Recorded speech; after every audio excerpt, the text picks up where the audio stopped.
because after every race, you question, could I have suffered more? Could I have held through the pain, right? And this race, I really focused on thinking about that a lot, what that feels like and what it's going to feel like, so that when it was there, I could kind of talk myself out of wanting to quit. That, you're going to, really, I don't know what it was, you embrace the suffering, you're not going to give into it, you're going to push through it. And I felt like I was actually successful at it this time. I tried to stick to the plan of just staying consistent until about mile 40 and then just give whatever extra I had that last 16 miles. And that seemed to work out pretty well. It did seem slower coming back for sure. As soon as you did that turnaround, it seemed like the effort to stay at the same watts seemed greater. So I just kind of settled in and backed off a little bit and then waited until that 40-mile mark. And then I was like, okay, now we're going.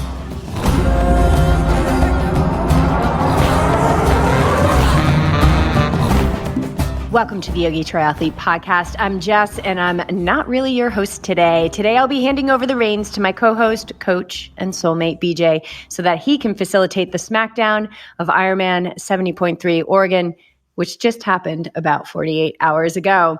We love to capture these conversations when we still have fatigue in the brain, soreness in the body, and relative remembrances of the feels of race day. I'm super pumped to be joined by my teammates and fellow competitors, Chris and Daniel. Chris, or CJ, as he's also known as, is the creator of Endurus, which helps organizations who are protecting the planet by donating all proceeds from products, donations, and earnings collected from CJ Media. He has a huge YouTube following and just completed documenting his 16-week build up to Oregon. Super inspiring. Love this guy like a brother. In fact, I'm pretty sure we were brother and sister in another lifetime, and I'm psyched to be sharing the mic with him today. Also super pumped to have on the show, or back on the show, I should say, is Daniel, also known as Coach D Money, or the Vegan Burrito. He is one of our triathlon coaches here at Yogi Triathlete and founder of Vegan Powered Athlete, a powerful movement which expressed itself through Daniel after the sudden loss of his mom to chronic lifestyle disease. VPA's mission is to influence, educate, and provide resources for an athletic vegan lifestyle so nobody has to face the pain of losing a loved one to a disease that is highly preventable with proper diet and lifestyle changes. So needless to say, these two athletes are not just crushing workouts and races, but I'm honored to say that they are both furthering Yogi Triathlete's mission to create a better world. So Daniel and Chris, welcome to the show. Thank you. Yeah, thank you very much. All right, Beach, it's all you, my love. Oh, wonderful. I love this part. Let's do it. First of all, I would just want to say congratulations to all of you. I know we are all working through, as we all are as athletes, overachievers and determined humans to reach our goals, that we had obstacles along the way. And I know firsthand, all of you dealt with some sort of challenge or opportunity, we call it.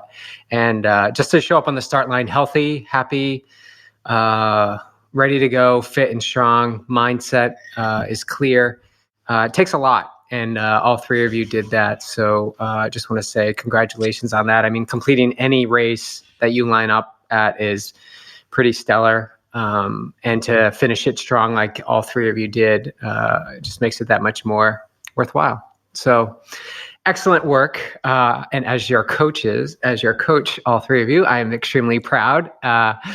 Really lights me up. And being out there spectating, man, it just fills me up, like to run around and chase you guys as limited as it was on that course. I loved it. I loved every second of it.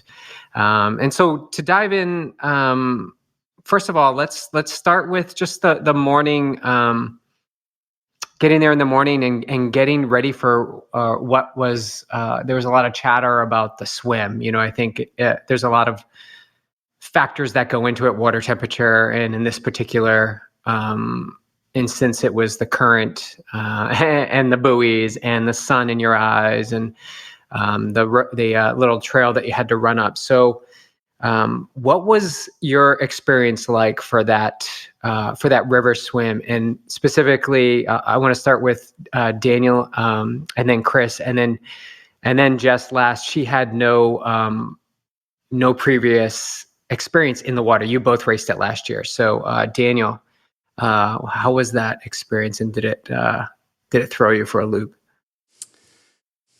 There's one time I kind of was like, oh shoot, I should have brought my thermal. Because a friend of mine swam it the day before, and we were on a separate text chain, and he said something about the water temperature and booties and cap or whatever, and he's like, oh, I definitely wear booty and cap. And I was like, oh shoot, because I'm always cold. I'm cold in the pool. So then I was like, I didn't bring the thermal because I didn't want the decision fatigue. So I was like, I'm just bringing one wetsuit. It's going to be what it is. I figured it's going to be a short swim, so I could just tough it out, right? But that one moment, I was like, what am I going to do? It's going to be so cold. No. So, yeah, that was the only, moment where I, got wrapped up in a little bit of the chatter about water temperature or the current or whatever. I knew the water was higher than last year. It was flowing a little faster than last year. So we had that experience. I gave horrible advice to everybody in line to take a certain line based on the current last year. So, but it did sweep us out pretty fast, I think. So, hey, maybe it worked out, right? I don't know.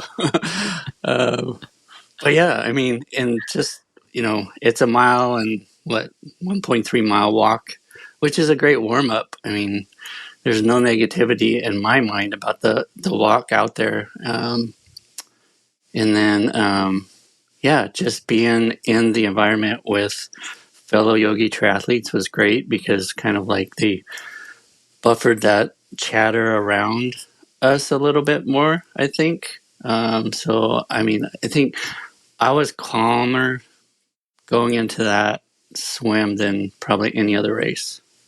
So, yeah, it was a great swim. Why do you think that was, quickly? Why do you think you were more calm? Partially just staying out of that chatter and being in the environment you want to be in. And then also just obviously continuing to work the mindset day in, day out with meditation and just being calm.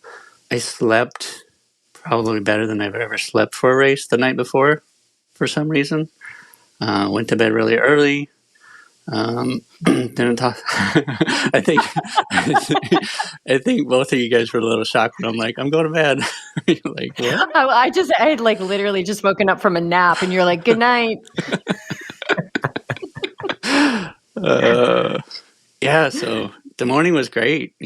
Having BJ there to drive us down there. It was just there's no stress about the morning at all. Just getting there, just taking our time, getting in transition, setting things up. I got things set up, didn't hang out in transition to listen to all the chatter, just walked over to the swim start where they had the signs, got my wetsuit on over there. I kept my hoodie on just to kind of filter some of the noise, and then Chris, Jamie, Jess, we all walked down together. So it was great. It's a great morning. Chris, hearing Daniel talk about having past experience and being in the river last year, and now you're here this year again, same river, but different qualities to the river. And you, as far as I know, didn't jump in either into the river this year. So what was your experience like leading in, and how did it all go down? Yeah, I think I was a little anxious for this race, actually. I think I put expectations on myself. And so I was a little nervous in the morning getting there. And, when we all got in line together, it really helped. I was anxious because last year I stood in line for over an hour before I got in the water. So I really didn't want to be standing in line. Like Daniel said, the walk, I like the walk. I think it's great for kind of calming the nerves and, you get a little warmed up, and I was hot by the time I got to the water. But and the water temperature was great for me. But yeah, when I got to you guys, I think that just helped, right? Being near your energy, the calm energy.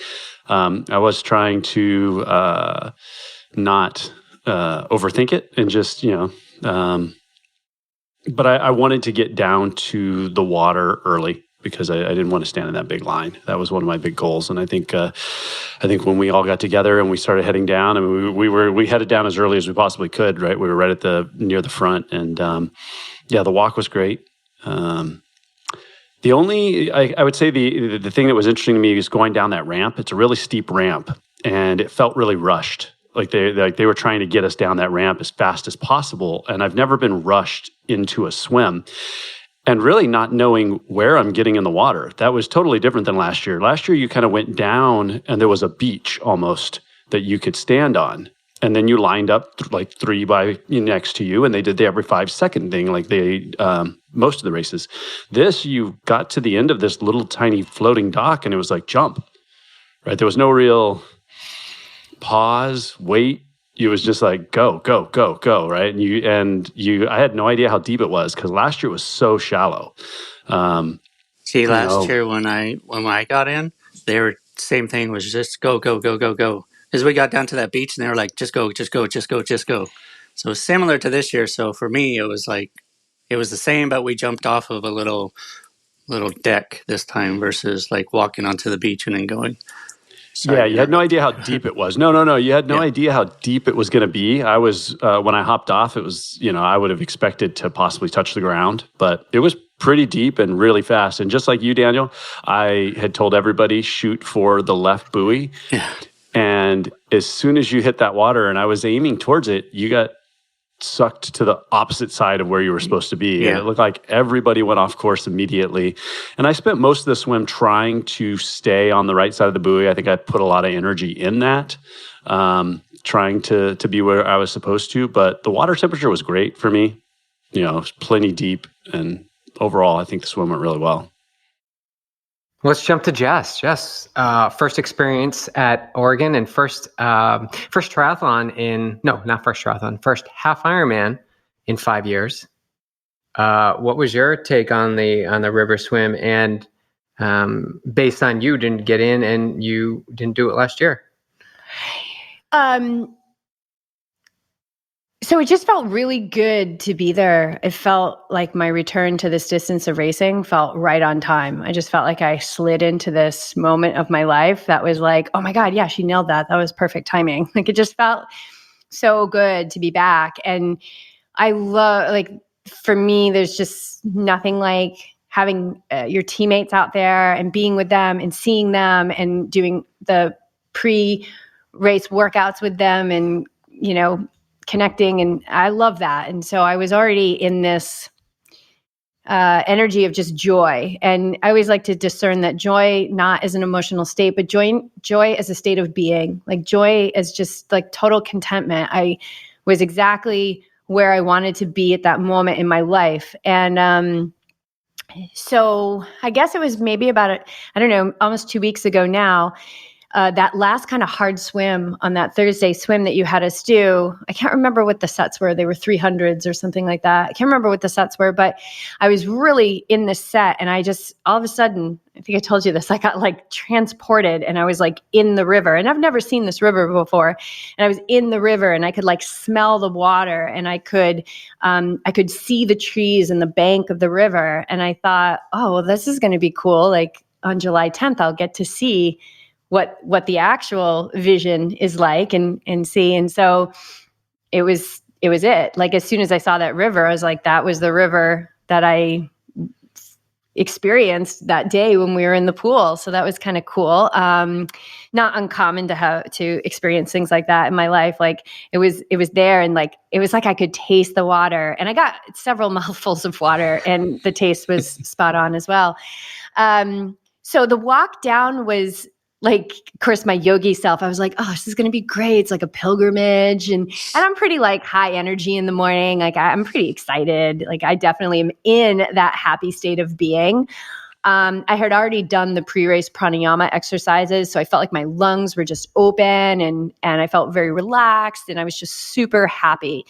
And, being with these guys who I love by my side, like that just made it all that much better. And like Clark, I like to be up front. I like to be in the front of the pack. So being at the front felt really good and natural for me. And so I was like, oh my God, it's going to be like a 1.2 mile walking meditation. It's going to be quiet. Like I'm going to feel my feet.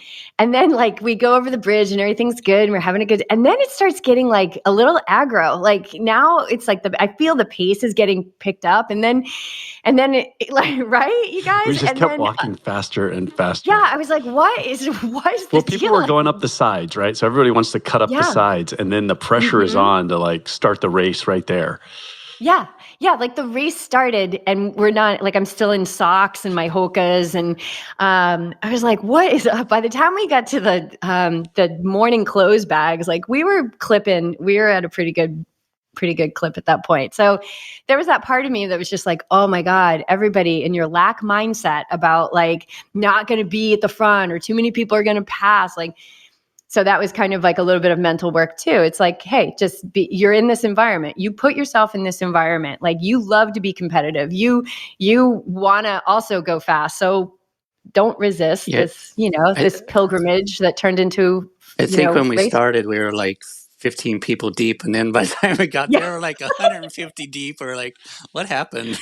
I know. Chris had some really great advice for me, like, okay, we're going to get to the morning clothes bag and like before we get there, like get your long sleeve off, let's slip the shoes off, like be ready to go basically, like take your gel. Don't be dilly-dallying at the drop off because again, all those people are going to go past you and you could have 100 people pass you in a minute. So that was great advice and got myself all ready. I took my gel, had some water, dropped my bag. And then we headed up to the start and it was pretty efficient. As soon as like we reached the start, they started putting people in the water, maybe like 5 or so minutes after. I felt really, I don't know. I just felt calm. I felt good. I felt excited. Haven't done a swim like that. And my goal for the swim was like, I didn't want to just have a fast swim because the river was fast. Like I wanted to have a fast swim because I've done the work and I was swim fit. And so I wanted to put down the effort and see what I could do. The not so great advice that I got from Daniel put me basically on the way left side of the river. And I noticed that a boat was really close and they were like yelling at everyone. I'm like, I am so far away from the buoys. But it seemed a lot more dramatic than it was. Like when I look at my file, like it wasn't that bad. It's not like the river was miles across. And so then I got myself back on the buoy line and the sun is 100% in your line of sight. So as I typically do is just kind of look for the biggest splash, right? Like, okay, there's the majority of the people. And then all of a sudden you would see kind of the outline of the buoy. But I felt good and I felt I definitely was putting out more effort, I think, than I have in a half Ironman swim before, because I think maybe those years ago, like there was still that like this underlying fear that I was going to panic. And I didn't feel that at all. I felt just so confident that I was on the other side of that in my life. And, but man, I loved to feel the power of that river. It was way more powerful than me and it could have swallowed me at any moment. And there's something about that I love because you get to practice that surrender to something that is greater than you. And I tried to get on feet, but that was almost impossible because if somebody was passing me, they were just going so fast. But I think it went really smooth, and I wouldn't say like I was like, oh, this is so fun, because you're in there and you're doing work. But in hindsight, looking back, like it was a really smooth swim. The way they do swim starts now, there's just no contact. There's no fighting like there used to be. Mm-hmm. And I feel like I took that last turn really well. And I think I was right behind Chris. I could kind of like see him. I don't know. I could see like your wetsuit, and the people on the dock with the red flags was like miraculous. And so nice straight shot in, and had a huge swim PR. It was so fun to look at your file and be like, my fastest pace was like, what was it? Like at one point I was going like 34 seconds per 100. Yeah, it's crazy. What? That's like faster than the Olympics. So that was super fun. Loved it. And I just really I love those humbling moments of feeling the power of nature and then just surrendering to that and becoming becoming the flow. Yeah, it was cool. Well, spectating, seeing you guys all came out together, which was super, like you guys were so bunched. And the way that you exit the swim was really cool too, where I was stationed, I could see you run. It was kind of like a snake road or path. So I could see you guys come out of the water, then turn around and see you guys up running towards transition. And then I could run and bump over to transition and see you guys run through. So it was very like spectator friendly, that area. I didn't go down to the swim start. I just wanted to wait. You guys were by the time I get down there, you would have already been back at the finish with how fast it was. But you guys all had amazing swims. Daniel, I think Daniel and Chris did sub 20 and Jess did 21 and change. So very, very close together. And kind of 5-minute PR from last year's. Yeah. I did a 23 or 24 last year, and I was 1950 this year. It was insane. Big PRs. I love it. All right. So I was going to move to the bike, but I don't know. The bike just, I think, well, I couldn't see any of the bike. I saw you guys leave and come back. It wasn't spectator friendly at all. Did you guys have anything you want to say about that? Or I really want to talk about more specifically the run, because in my opinion, you bike for show and you run for dough. And your bikes were all solid, in my opinion, strong, which allows you to set you up for a really, really good run. But do you guys have anything you want to add to the bike part at all? I mean, for me, I think the bike went really well. I knew the bike. I was prepared for it. It's advertised as flat, but I say it's definitely more rolling, in my opinion. I was definitely faster out than I was back. And I haven't quite decided if that was because I was tired on the way back or if it was harder on the way back, wind or whatever. But I haven't really looked at the files or anything to look at the profile, but I definitely was a little slower on the way back. I mean, if someone's listening to this for Oregon advice in the future, what I would say is there are some big bumps on the course when it comes to railroad tracks. So I saw numerous bike bottles all over the place, right? If you're using rear hydration, your bottles are going to fly out if they're not buckled down. I saw the entire hydration brackets and everything busted off of the back of bikes. Like that much force had busted them off. So definitely there was a seat out there too. So yeah, seat post. Somehow a seat post popped out. And their whole rear hydration. So I don't know how that happened. Yeah. So I would say if you're using rear hydration, buckle them down really tight. Because they were everywhere. Yeah, that was the most debris I've ever seen on a course. I saw that seat too, and I was like, I'm not even going to try and think about what happened there, or where the person is, or like where the rest of the bike is. Are they still riding? Yeah, and why didn't they stop to pick their seat up? Because they definitely didn't have a spare. But I saw this guy goes by, and he had like the whole rear bracket like sticking out of his bike jersey, and he had bottles, and he had just lost everything. All the hardware fell off his bike. It was just, there was one railroad track like on the way back that was just an absolute obstacle course. It was like a landmine of debris. But I would just say to people, like, just chill a little bit in like the mental space. People making passes where it just was so ridiculous to make a pass, just trying to get that extra 2 seconds, where if this course, there's miles and miles and miles of straightaway. So you really don't need to be like being crazy trying to pass people on, their right side on a corner. It's like, just chill, ma'am or mister, whoever you are, like just chill and just be in control of your impulses, because you're risking, it's kind of like a silly risk, especially when you have so many miles ahead of you, which is just so easy to pass. And I think I had about just under 1,700 feet of climbing on that course. And like when you guys know that one hill that's a little bit punchy, it's got a nice little pitch to it. Again, like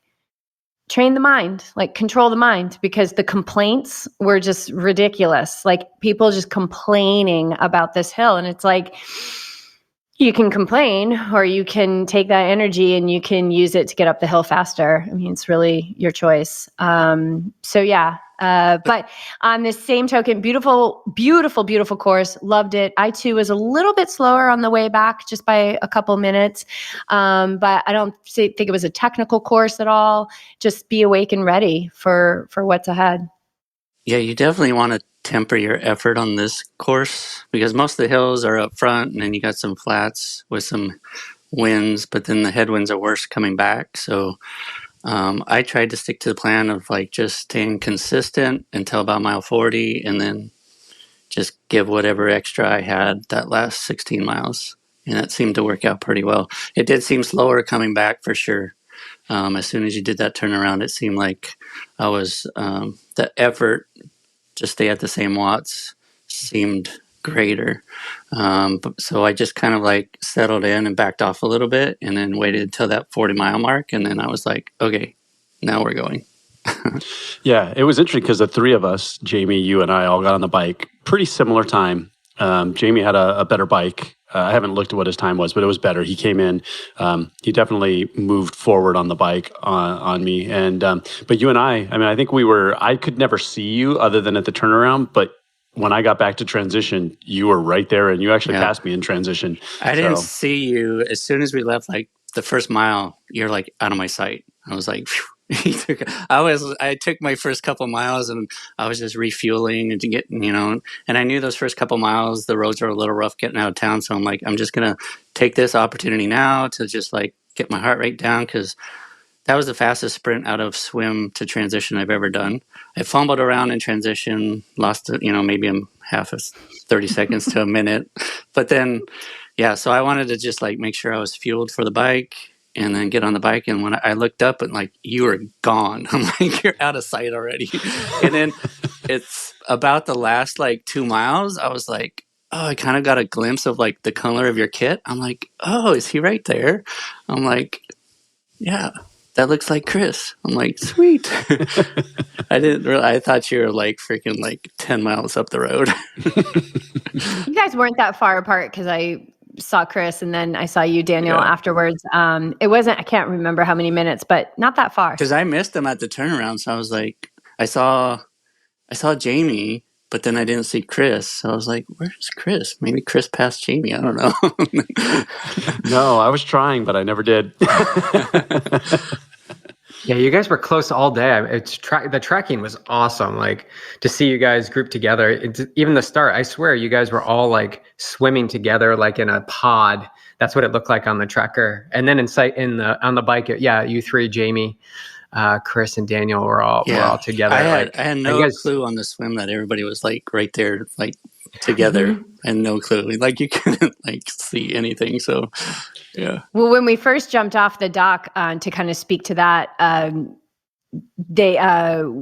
was just like, okay, somebody jumped off and I trust that, it's deep enough. So I just jumped, but I jumped like with some gusto and I was pretty far down, like deep, and I'm trying to like swim up and I'm like, Chris is going to jump on my head. I know he's going to jump on my head. Like I'm going to be a land ornament underneath the river, but just like get back up and get swimming. But I think Daniel, you and I went down the stairs together. You jumped in, I jumped in. I think Chris, you were right behind me, and it was we were definitely bunched together on the swim, but it was fun. It was like family. Good. That's the point. Yeah. Fun.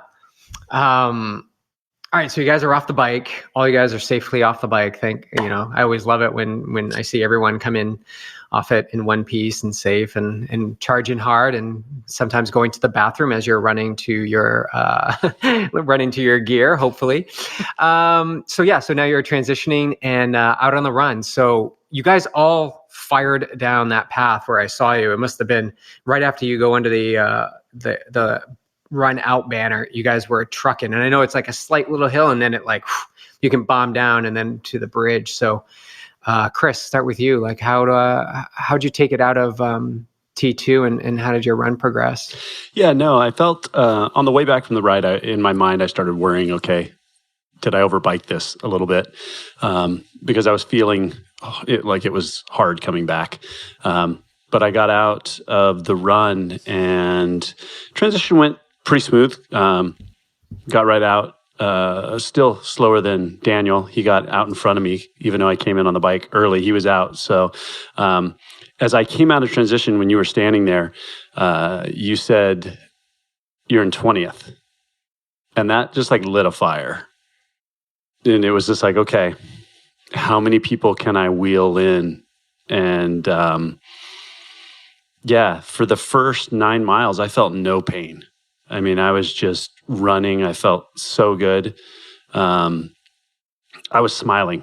Like, it was like I was laughing to myself. Like, I was just so happy running because I've never connected a good run in an Ironman, half Ironman. Never really felt like I could do it, right? We do all this training. I run these 7-minute miles, and then I get to a race, and I run 8:30s every time, right? I'm just destroyed every time. And this time, they were just ticking off so easy, one after another. And I was wheeling people in, and it just kept building and building and building. It felt really good to be catching people and moving past people.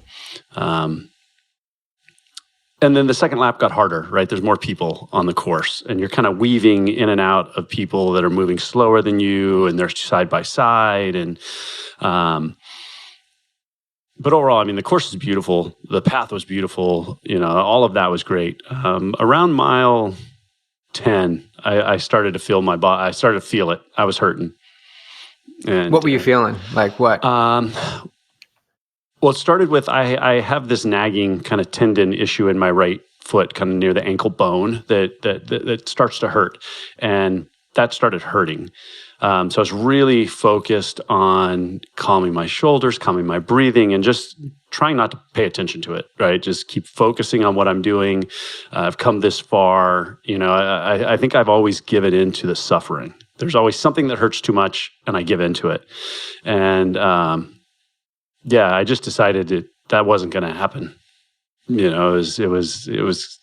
I wasn't going to stop running. I did slow down the last couple of miles. My pace dropped a little bit, but I did everything I could to just keep pushing through and focused on staying calm, focused on breathing, counting my breaths, breathing in, trying to slow down my breathing. There was one point where a pro woman went by me, and I could hear her, just how hard her feet were hitting the ground, how loud she was breathing.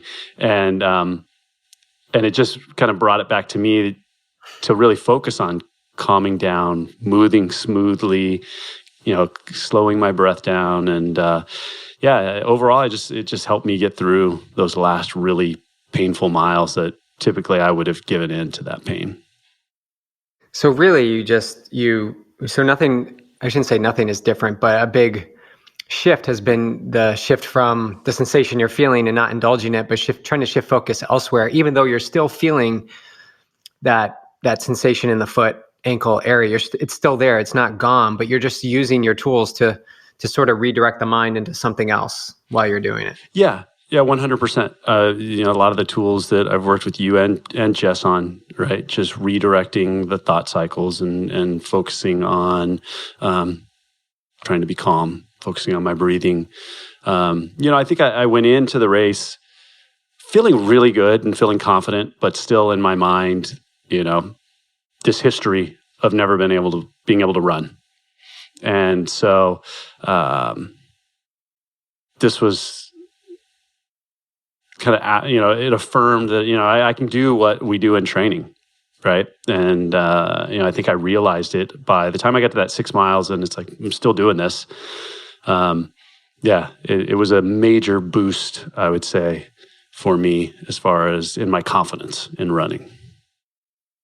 That's wonderful. That's everything.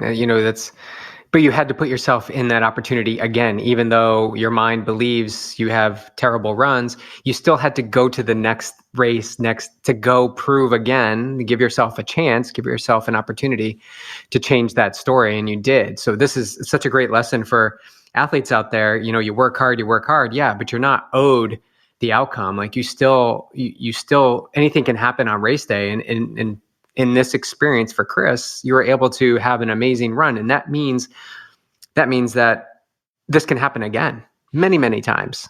many, many times. So Yeah. if the mind is seeking some sort of evidence, it has a little bit of evidence now. It's got a little bit of proof, which it always loves, right? The mind loves to know. It loves to know. Yeah, and I think and part of it, some of that success I think is I really, in the past, I would say my discipline at nutrition. I always have a plan, but my discipline at sticking to that plan wasn't always the best, right? If I didn't feel good, it's like, well, I'm not going to take this gel because I just don't feel like, I don't feel good. But I just kept forcing it down, kept feeding it, take a gel, drink of water, take a gel, drink of water every 25 minutes. And I think that, on the bike, I just kept trying to be, it's funny, Jess, before we started, you talked about your watch and using multisport and being present and conquering that. And that got me thinking, as you said, that is, I've got to conquer nutrition. I've got to be completely present. If I do anything right today, it is getting nutrition and drinking my entire bottle. There should be nothing left in my bottles when I get off the bike.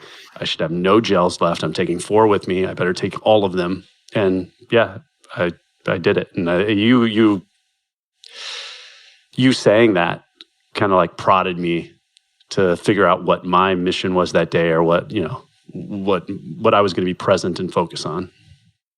Yeah, I said that. I'm like, the true sign of success for today is going to be me nailing the triathlon option on my Coros watch, because so many times I've been biking and it's like in T1 and all it took was just slow down, watch a 2-minute YouTube video, and be present on the day. And like you nailed your mission, I totally nailed my mission. But like Beej was saying about you having this strong run, which to me also says like you're probably more bike fit than you have been in the past, then you nailed your nutrition. But like memory can serve us in so many ways. And because you've trained the mind, like you can take that memory of running strong on the bike, and why can't that be your new normal? Absolutely. Like, and your words, I run strong off the bike. Like if we start telling a different story, like, oh, well, most of the time I don't, but this one time I did. Right. It's like, no, you run strong off the bike. That's what you do. Yeah. Boom. And I think consistency. I think over the last 2 years, I've tried to show and put on, this, I'm doing well, I'm being consistent, but ultimately I wasn't. But this year, coming back off of a break, getting started in February, I think, just really listening to what you guys say, right? And following the advice and the coaching and the consistency, all of that paid off 16 weeks later. 20 pounds lighter, everything. Yeah, I was 206 last year when I did that race, and I was, 196 or so, probably. I know I was definitely under 197.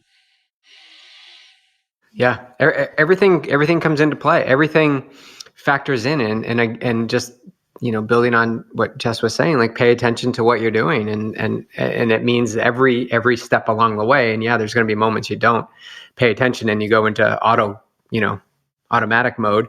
But for most often, if you begin to pay attention and it's something you really want, you'll find a way. And it will happen.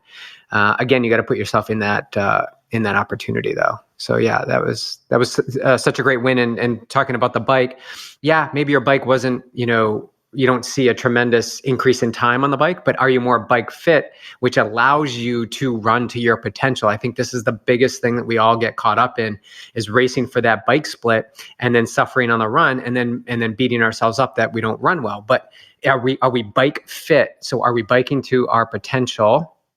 Right? Not trying to reach above and get in the game of cat and mouse and chasing people, letting them go, racing your race, but then on the run, owning the experience, owning your fitness, owning those 7:15s that you do in training.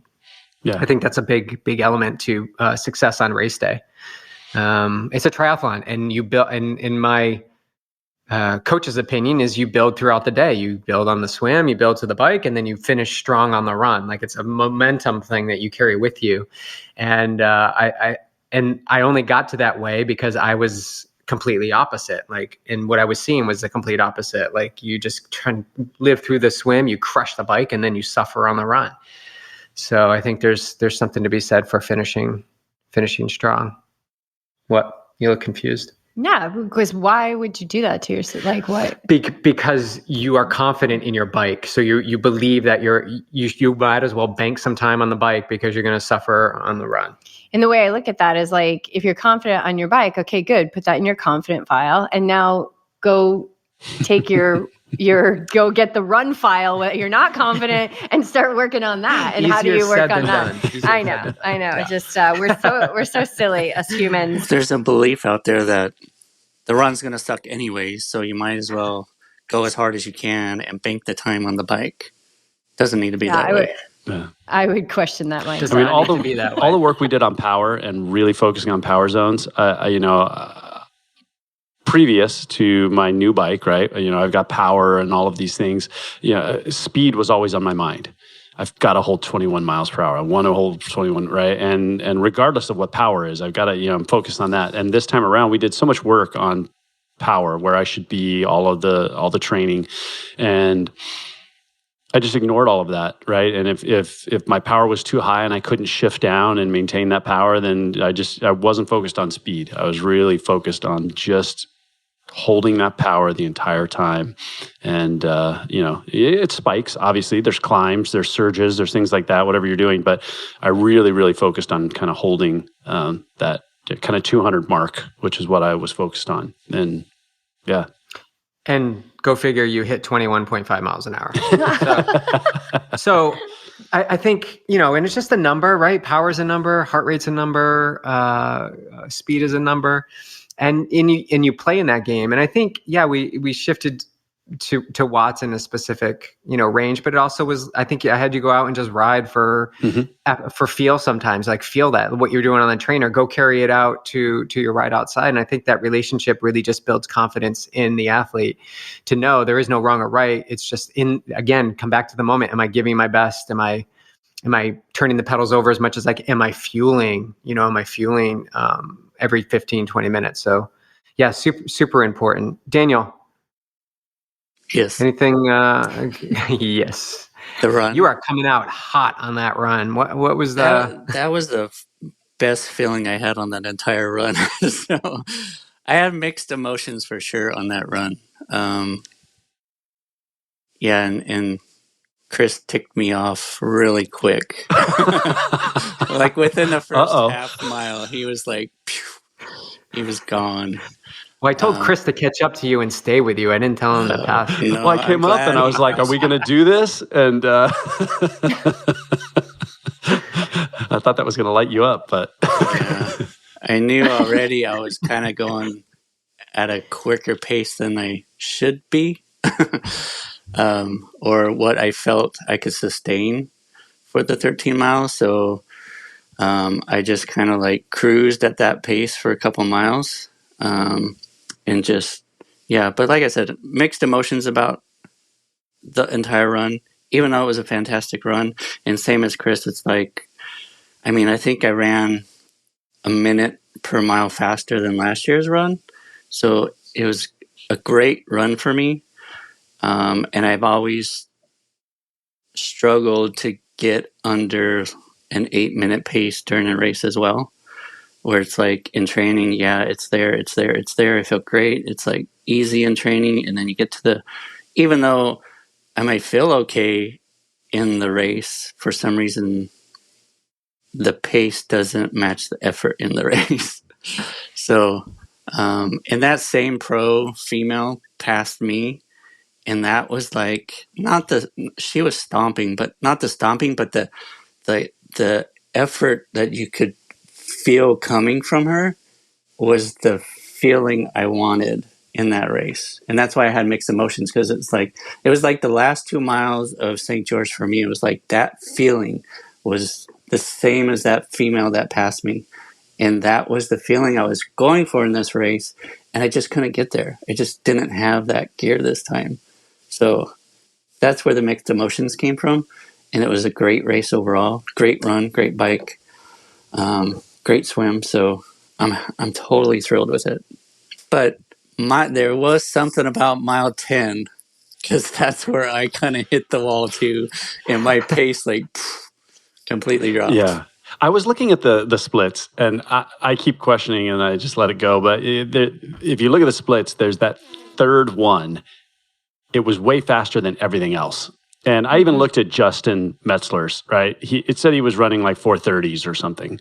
And I'm just like, I don't think that one's right, because it said I ran 6:08s. And I'm just like, I don't know if that one was right. I think there was something wrong with it, because when I got done, I'm like, there's no way I ran a 6:08 mile in that whole thing. But there was something hard, because I even compared it to the split the second time around, and I thought it would be faster than the rest, and I couldn't correlate it at all. And maybe it was just because I was actually slower on the second time around.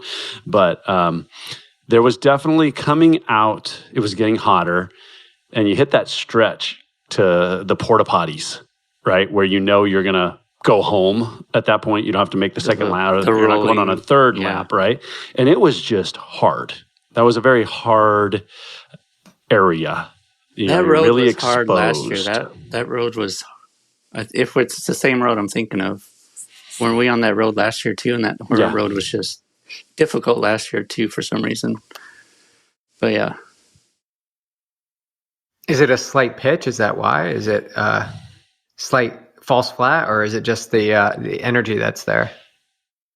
I feel like it's an energy thing. I don't know. It didn't feel windy. It felt hot. It felt very isolated at that point. I felt like there wasn't anybody around. I don't know. And I was starting to hurt, right? And it felt very long, because I knew when I got to the turn, which, there's these porta potties there, so I was looking for those. I knew when I got there, there'd be extra energy, right? It's like, you're on the way home. This is the last mile back. But that mile to get there was terrible. It was really hard. But I went in, I think I really went in telling myself, because after every race, you question, could I have suffered more? Could I have held through the pain, right? And this race, I really focused on thinking about that a lot, what that feels like and what it's going to feel like, so that when it was there, I could kind of talk myself out of wanting to quit. That, you're going to, really, I don't know what you embrace the suffering. You're not going to give into it. You're going to push through it. And I felt like I was actually successful at it this time. Daniel, you too, you had something on your foot outside of your... Yeah, and we'll get to Jess's foot in a minute, but you were working through that. I think I bruised the ball on my foot with the run from swim exit to transition. There's after you do the boat ramp and then you do a little twirly up to the top, there is a slight little decline to get into transition. And like I said, I think that was the fastest I've ever run into transition before. Normally, I'm trying not to spike my heart rate and get the lactic acid, in my legs, but I was just ready to go.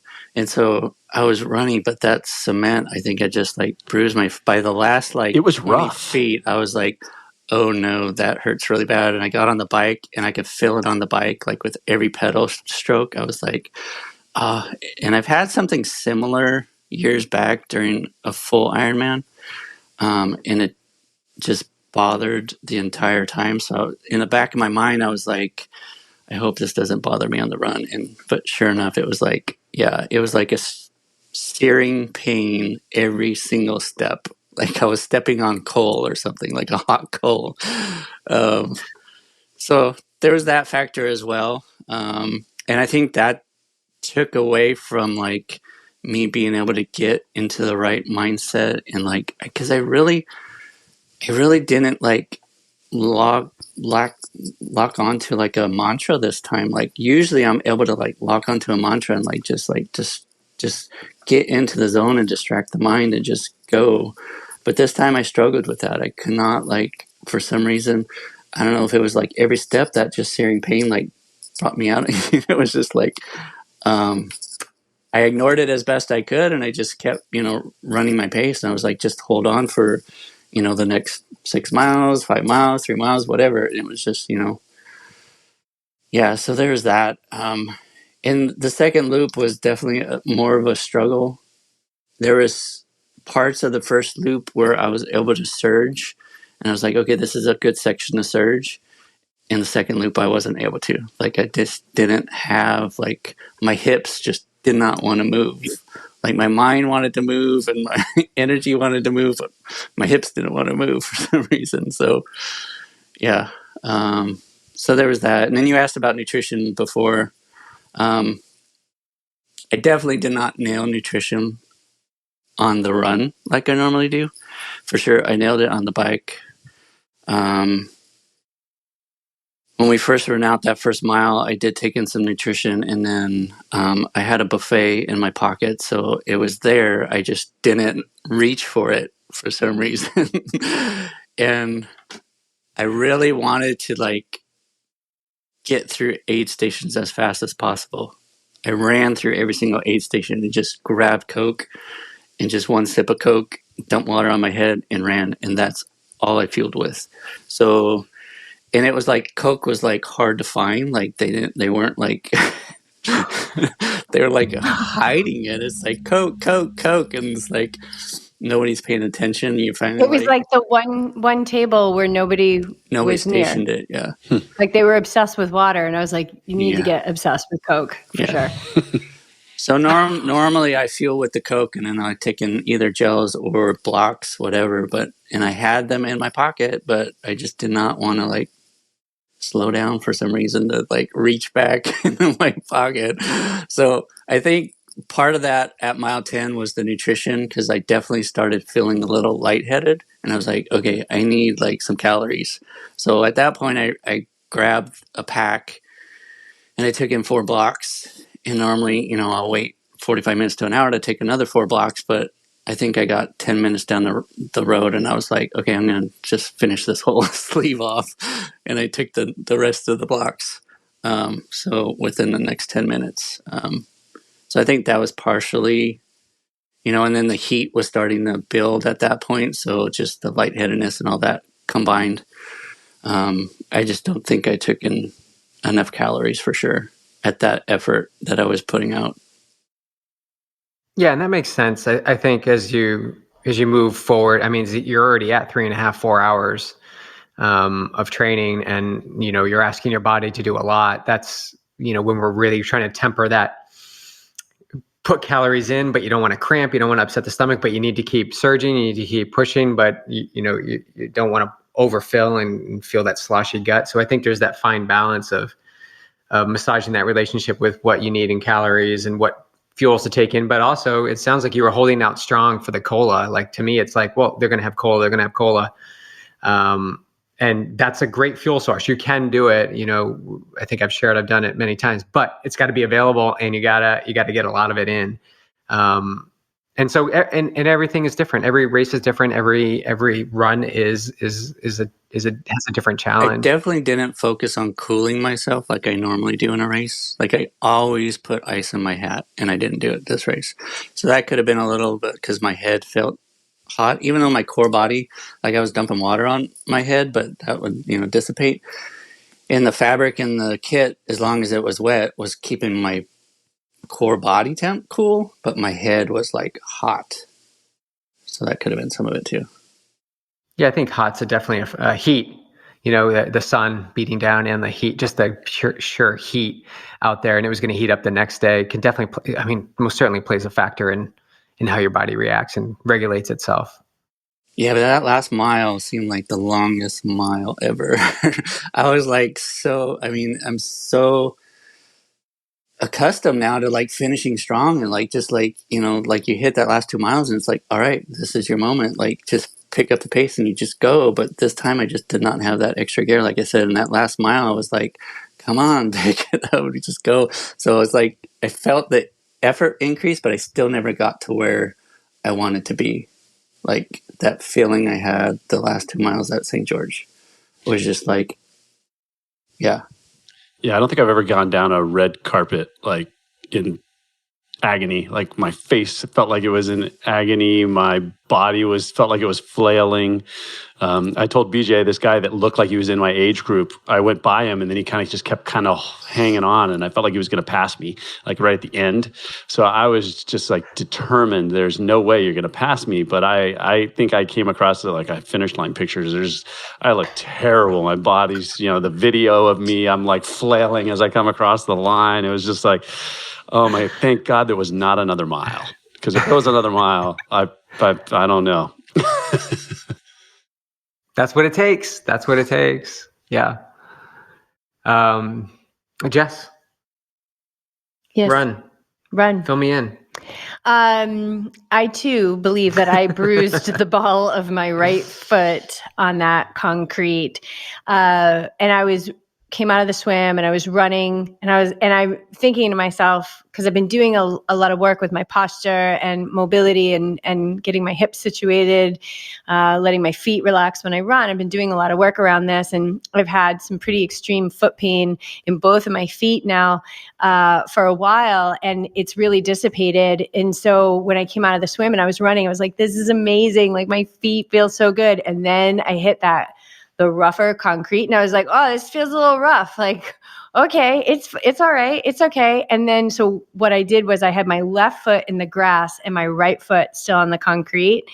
And it was just like, you're running on hard, hot, sharp coals.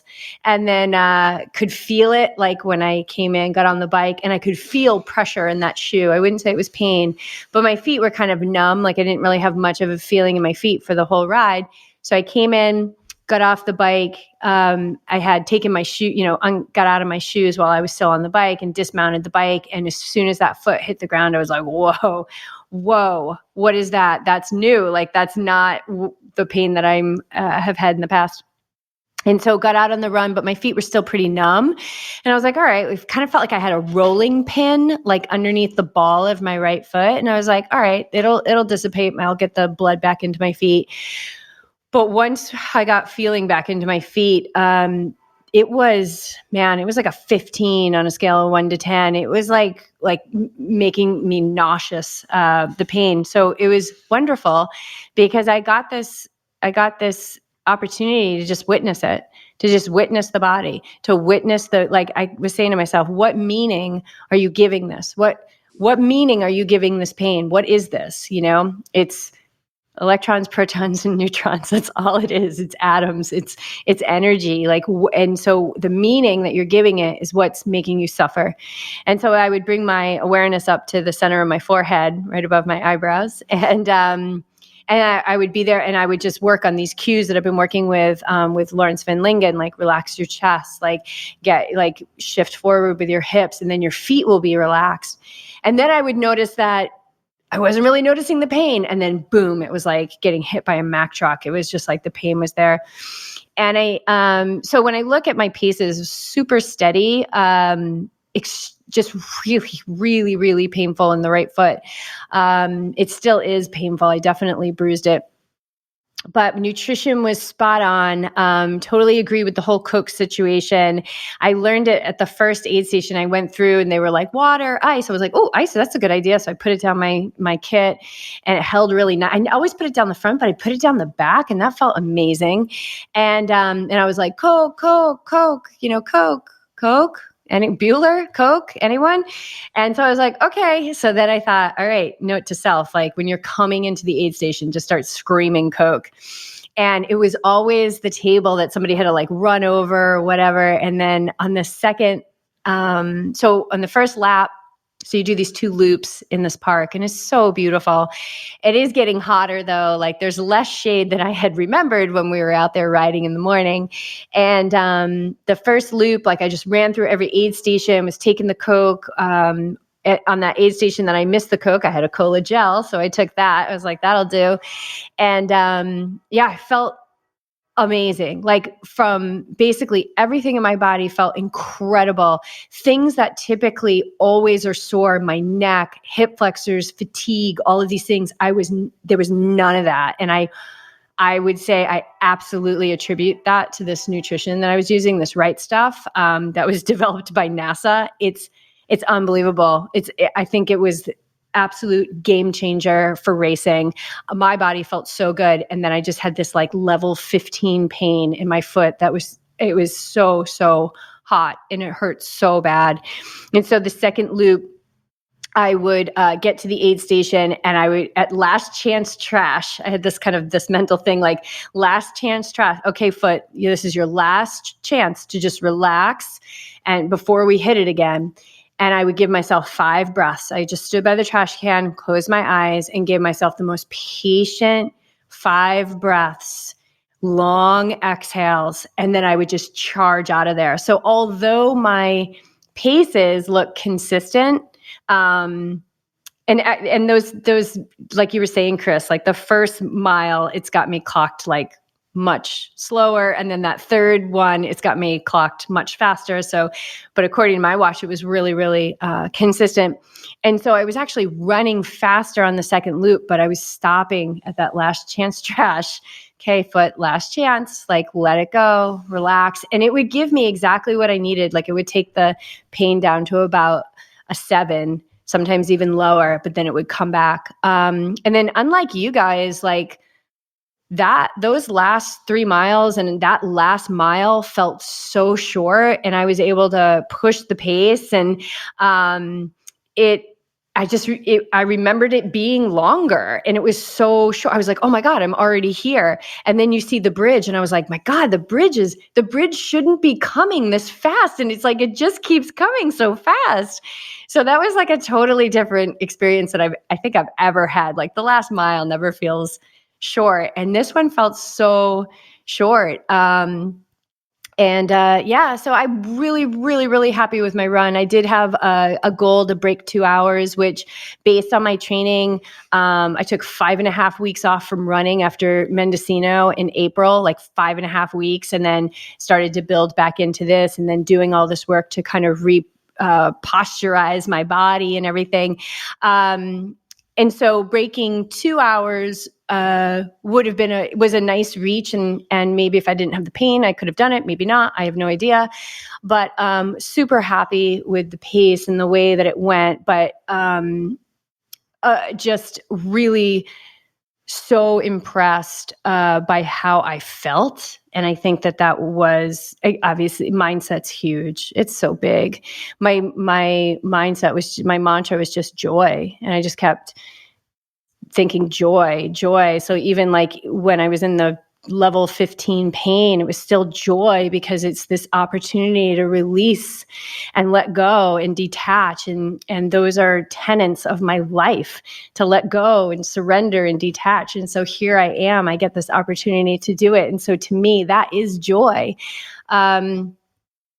And then I would say the biggest test I had read, so I just started using this stuff, the right stuff, and I had read like in their brochure about how it will reduce headaches. They've got all this science behind it. It's really crazy. Like it will increase your endurance by 20% over any other thing, blah, blah, blah.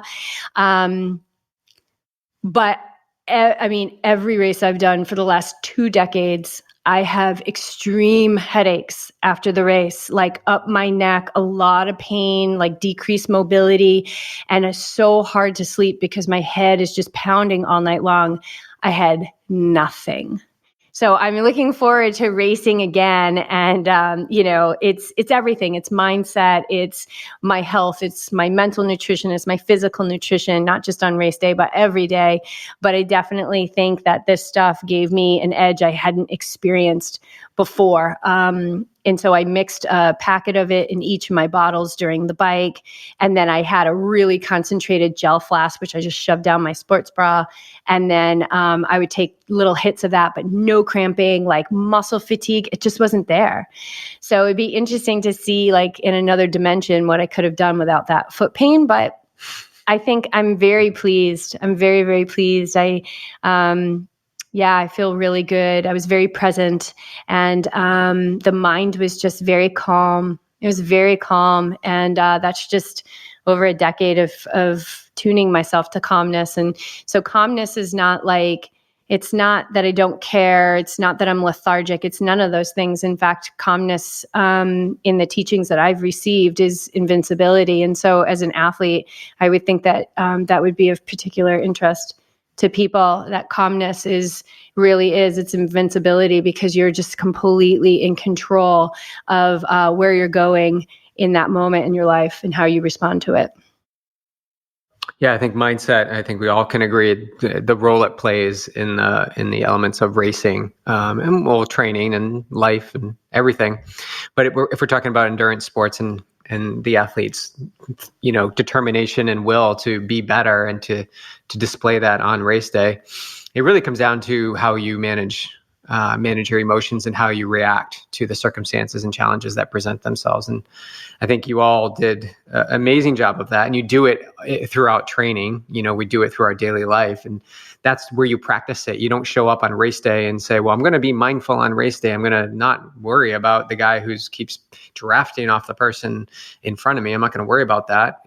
It's practicing how you navigate things in your day when you stop at a traffic light or somebody cuts you off. That's how you begin to shift and change who's running the show in these experiences. You know how they give you that bracelet for your favorite volunteer? Yes. Yeah. Well, I just want to give my favorite volunteer story because I didn't have my bracelet with them, but it was another situation. I was going out for the second loop. So that's the place where it's like finish line, second loop, right? And you're like, I got to go second loop. So I go through the aid station. I'm like, Coke. And I was like, okay, no Coke. I'm like, all right, no Coke this time. That's okay. Like I was, kind of talking. And then I'm running, I don't know, I must have been like, close to like 2/10 of a mile. And I could hear this kid screaming, but I wasn't paying too much attention. And then I just hear him saying, we've got Coke, lady, we have Coke. And I turn around, he's got 2 things of Coke that are splashing like all over his face. He must have been like 13 years old. I was like, dude, you're amazing. You're my favorite volunteer. And he gave me by then there was 2 sips left in the cups, but he was just like, it was everything. He was like winning the race. That's awesome. Man, lady, we've got Coke. That's so great. I love when the kids get involved. I mean, they go for broke. They're just like, this means everything. This kid was covered in Coke. It was amazing. He was so wonderful. Do either of you have a special story or a moment from the day you want to share as we wrap this up? Nothing that comes to mind off the top of my head. I'm sure there's many. What about the high five I gave you, Daniel? When did you give me a high five? I thought I did on the run. Maybe I didn't. Oh, because I had the dual cameras. Yeah, that's right. Yes. I had Chris's camera in my phone. I shared with you, BJ. There was a woman. I need to look up finish times or pictures to see if I can figure out who she was. But her and I came out of transition together, and I paced her for quite a while. She was wearing a blue tri-kit with yellow flowers on it, and she was running low 7s, right? 7:05, and I was determined just to stick with her.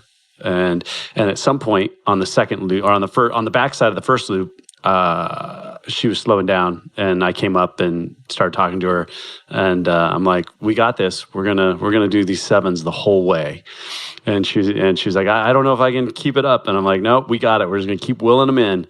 And on the backside where I started hurting on the second loop, she went by me and she's like, "Come on, what are you waiting for?" And I just kept trailing her the whole way. And she lost me, it kind of got out of sight a little bit as we went over the bridge and around the turn and stuff. But she was waiting for me when we crossed the line, and it was not very long, right? It was probably 30 or 40 seconds, but she was standing there waiting and just gave me a huge hug, and we talked for a few seconds. It was just like, thank you, we were thinking each other, and it was just one of those moments where we really helped each other through, and I felt it, but crossing the line and seeing her waiting, she felt it too. So it was a special moment. I shared it with you right after the race, BJ. That's awesome. That same girl, we were I saw her constantly on the bike. We were I'd pass and be in the front for a while, and then she'd pass, she'd be in the front for a while. And for a while, I thought she had dropped me, but then at some point we came back together, and I saw her all over the course, and then I think she passed me on the run first before you did. And I said something to her. I'm like, man, great job. Go get it. And she's like, thank you. And then, yeah, you passed it. Yeah, that was. Yeah. She was a great runner. Yeah. She was a great runner. Yeah. I love those bonds that are formed on race day with complete strangers. Like, just what? Well, it's just it's a beautiful experience. It's always been one of my favorite things about racing. It's just that our separateness falls away and we're just out there and we're supporting unconditionally. And you don't give a crap about her political or her religious views or anything. Like, you're just out there and you're doing this thing and it's hard and you want to do your best and everybody knows it and everybody's in the same, and there's like this love that gets exchanged. That's one of the most addicting things for me, like the kid with the Coke. Like, it's so beautiful. I'll probably never see him again, but that was amazing. I think well, for me, that's the element right there, is like, Chris had a, interaction with her, Daniel had an interaction with her, and, Jess, you had that experience with the volunteer and the Coke, but you don't need to collect their information, their name. You don't need to it's like, you're there for this brief moment of passing, of assistance and support, and we're all one and in this together. And then we're on, and then we move on and take that into, sharing a story on the podcast. There's a lot of them that, every time somebody passed me on the run, I was like, great job, go get it.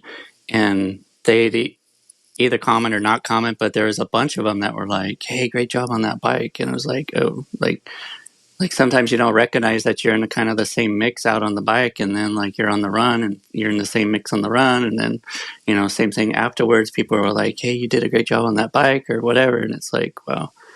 So it's like all that camaraderie. It's just amazing. Yeah, and that's what we're in this for, to bring everyone together and know that we're not as separate as we think we are. We're all one. We're all working with the same things.